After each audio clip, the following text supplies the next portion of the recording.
अस्सलाम वालेकुम दोस्तों, मेरा नाम है निहाल अहमद और आप देख रहे हैं निहाल स्टोरी चैनल। दोस्तों, आज की इस नई वीडियो में हम जानेंगे कि आखिर कौम आद किस तरह अपनी गुनाह और सरकशी की वजह से अल्लाह के अजाब से तबाह व बर्बाद हो गई। हज़रत हूद अलैहिस्सलाम कौम आद से ताल्लुक़ रखते थे। आप अलैहिस्सलाम आद के शरीफ और नेक घराने में पैदा हुए। हज़रत हूद अलैहिस्सलाम अल्लाह की तरफ से कौम आद को सच्चाई का रास्ता दिखाने के लिए भेजे गए थे। आद की कौम गुमराही में मुब्तला थी। तरह तरह के बुरे काम करना, जुल्म ज़्यादती और लूट मार करना इनकी आदतें बन चुकी थी। ख़ासकर कमज़ोर तबका इनके जुल्म व ज़्यादती का शिकार था। गरीब काश्तकारों की ज़मीनें और इनमें पैदा होने वाला अनाज मार धार कर छीन लिया करते थे। इन्हें फसल उगाने की भी मोहलत नहीं देते थे, इसलिए कमज़ोर तबका भूख व इफलास में अपने दिन गुजारता था। कौम आद का पेशा काश्तकारी था। वो ज़राअत के तरीक़ों से भी अच्छी तरह वाकिफ़ थे। इसके अलावा पहाड़ों की चट्टानें काट कर उन पत्थरों से मजबूत इमारतें बनाते, पहाड़ के गारों में भी रहते थे। पत्थरों से शिकार करते, जानवरों को आग में भूनकर खाते थे। आद के लोग ऐशो इशरत की ज़िंदगी बसर करते थे, लेकिन गरीब और मोहताजों का ख्याल नहीं रखते थे। भूखों को खाना नहीं खिलाते, बल्कि उनके पास जो कुछ भी खाने के लिए होता छीन लेते थे। जो लोग अल्लाह को भूलकर पत्थरों को पूजते हैं, उनके दिल रहम से खाली होते। आद की कौम भी मूर्तियों को पूजती थी। आद की कौम के लोग उनके आगे सजदा करते, उनसे मुरादें मांगते। हज़रत हूद अलैहिस्सलाम अल्लाह के नबी थे। वो बुत परस्ती से रोकते थे, जालिमों को जुल्म करने से रोकते, एक अल्लाह की तरफ बुलाते। आप अलैहिस्सलाम अपनी कौम से कहते, ऐ कौम, अल्लाह ही की इबादत करो, उसके सिवा कोई भी इबादत के लायक नहीं। वही एक ज़ात है जिसकी इबादत करनी चाहिए, जिसने ज़मीन व आसमान, शजर और हिजर को पैदा किया। ऐ कौम, तुम्हें क्या हो गया है कि अल्लाह को छोड़कर बुतों को पूज रहे हो? इन बुतों की पूजा से तुम्हें कुछ हासिल नहीं होगा। ये तुम्हारी सरासर जहालत और गुमराही है। बेहतर यही है तुम इन बुतों से मुंह मोड़ लो जिन्हें तुमने अपने हाथों से बनाया है। हज़रत हूद अलैहिस्सलाम ने अपनी कौम को नसीहत करते हुए कहा, अल्लाह ताला ने तुम्हें और सारी कायनात को पैदा किया, ज़मीन में रिज़्क़ का सामान पैदा किया। तुम खेती बाड़ी करते हो, तुम ज़मीन से ज़्यादा अनाज हासिल करते हो। इसके बावजूद तुम दूसरों का अनाज छीनते हो। बल्कि तुम्हें तो चाहिए था कि अपने अनाज में से मोहताजों और गरीबों का हिस्सा निकालते, भूखों को खाना खिलाते, ताकि वो भी तुम्हारी तरह ज़िंदा रह सकें। लेकिन तुम ऐसा नहीं करते। जो कुछ अल्लाह ने तुम्हें दिया है उसका शुक्र बजा लाओ। उसका तरीका ये है कि जिनके पास अनाज नहीं है तुम उन्हें खाने पीने का सामान दो। अगर तुम ऐसा नहीं करते तो ये तुम्हारी बदबख्ती की अलामत है। हज़रत हूद अलैहिस्सलाम की नसीहतें सुनकर लोग जवाब देते, हमसे क्या चाहते हो? हम जो कुछ करते हैं हमारी अपनी मर्जी है। हम अपनी मेहनत से अनाज पैदा करते हैं, हम किसी भूखे को खाना क्यों खिलाएं? हमारे पास जितना अनाज होगा हम उतना ताकतवर कहलाएंगे। हम वही करते हैं जो हमारे बाप दादा किया करते थे। हज़रत हूद अलैहिस्सलाम कहते कि मुझे अल्लाह ने नबी बनाकर भेजा है ताकि तुमको अच्छी बातें बताऊं और बुरी बातों से आगाह करूं और बुरे कामों को रोकूं। अगर तुम सही और सीधा रास्ता पर नहीं चलोगे तो अल्लाह के अजाब से नहीं बच सकते।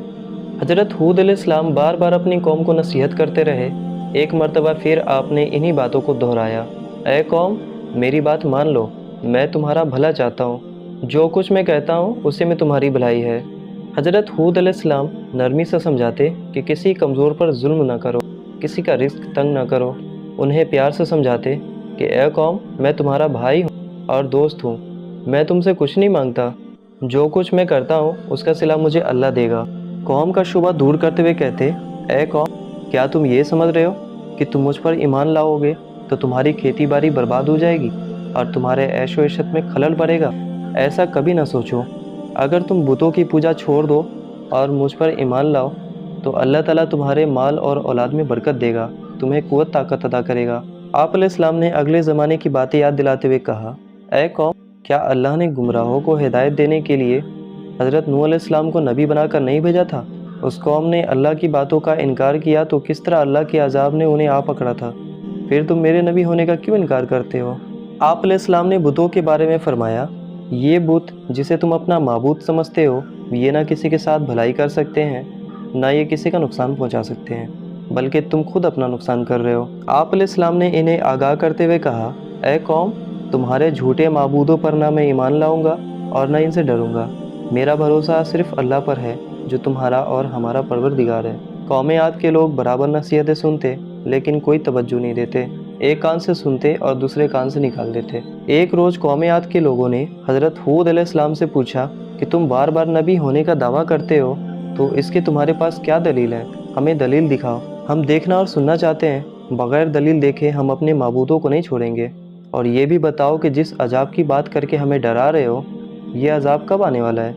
हज़रत हूद अलैहिस्सलाम ने जवाब दिया कि तुम मुझसे सवाल करते हो कि अजाब कब आने वाला है, ये तो अल्लाह ही बेहतर जानता है।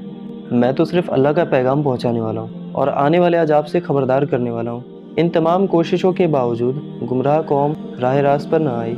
अल्लाह के गजब ने जोश मारा और अजाब के आशार पैदा होने लगे। बारिश नहीं हुई, पानी की बेहद किल्लत पड़ गई, खुश्की से ज़मीन चटकने लगी, कुएँ सूखने लगे, खेतों में आबपाशी के लिए भी पानी नहीं था, दरख्त पौधों की हरियाली मांद पड़ने लगी, फूल मुरझाने लगे। कौम आद पानी के लिए तरस रही थी, पानी का एक कतरा भी मैसर नहीं था।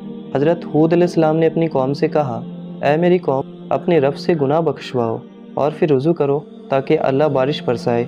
नाफरमान लोगों ने कहा, हम अपने गुनाह नहीं बख्शवाएंगे और तुम्हें रसूल भी नहीं मानेंगे। लोग बारिश के लिए हर वक्त आसमानों की तरफ देखते रहे, शायद कहीं से बादल आ जाए और बारिश बरसाए। एक रोज़ ऐसा ही हुआ, बादल का एक टुकड़ा नज़र आ गया। लोग देखकर खुश होने लगे कि अब बारिश होगी। हज़रत हूद अलैहिस्सलाम ने फरमाया, जो कुछ देख रहे हो ये बरसने वाला बादल नहीं है, ये बादल नहीं बल्कि अजाब की अलामत है। जिस अजाब की मैं खबर देता था उसका वक्त आ पहुंचा है। जो कुछ मुझे कहना था वो कह चुका।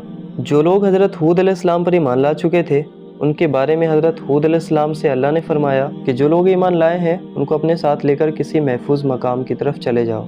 चुनांचा हज़रत हूद अलैहिस्सलाम ईमान वालों को साथ लेकर निकल गए। शहर में अब कोई ईमानदार नहीं रहा। लोगों ने देखा कि आसमान पर बादल के टुकड़े तैर रहे हैं, हवाएं चलनी शुरू हुई। हवा में इतनी तेज़ी थी कि पहले न किसी कान ने सुना न किसी ने देखा था। देखते ही देखते आंधी चलने लगी, यहाँ तक कि अपना हाथ भी सुझाई नहीं देता था। हर तरफ मिट्टी और धूल उड़ रही थी, बड़े बड़े दरख्त जड़ से उखड़ने लगे, हर तरफ अंधेरा छा गया, हर शय हवा में उड़ने लगी। आदमी भी नहीं ठहर सकता था न बैठ सकता था। हवा के जोर से बड़ी बड़ी मजबूत इमारतें भी गिर गईं। हर तरफ चीखों पुकार की आवाज़ें हवाओं के शोर में दबकर रह गईं। कौम आद को अपने मजबूत मकानों पर बड़ा नाज था। ये तमाम मकानात ज़मीन बोस हो गए, ज़मीन पर कुछ भी नहीं बचा। ये आंधी 8 दिन और 7 रातें रहीं। जब आंधी थमी तो लाशों का पता भी नहीं था। आद की कौम ने गुरूर तकब्बुर किया, एक अल्लाह को छोड़कर बुतों को मानने लगे, उनसे मुरादें मांगा करते थे, नबी की बातों का इनकार किया।